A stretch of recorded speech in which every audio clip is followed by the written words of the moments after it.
Hello అందరికీ, నేను మీ సీత. అందరూ ఎలా ఉన్నారు? ఇప్పుడు నేను చెప్పబోయే మంత్రం చాలా చాలా ముఖ్యమైన మంత్రం. జాగ్రత్తగా వినండి.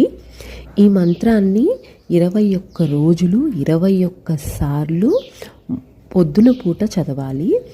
ఏం చేస్తారు అంటే, ఒక ప్లేటు లక్ష్మీదేవి ముందు పెట్టండి. 20 రూపాయి కాయిన్లు పక్కన పెట్టుకోండి. ఒక్కొక్కసారి అంటే ఇప్పుడు నేను మంత్రం చెప్తాను కదా, ఒకసారి చదివిన తర్వాత 1 రూపాయి కాయిన్ ప్లేట్లో వేయండి. అలా 20 సార్లు చదివిన తర్వాత 20 రూపాయి కాయిన్లు ప్లేట్లో వేయండి. 21సారి చదివేటప్పుడు పచ్చకర్పూరాన్ని పొడి చేసి లక్ష్మీదేవికి ఇంకా వెంకటేశ్వర స్వామి మీద వేయండి. అంతేనండి. మీకు అప్పులు తీరాలి కదా, డబ్బులు కావాలి కదా, అయితే ఈ మంత్రాన్ని ఖచ్చితంగా చదవండి.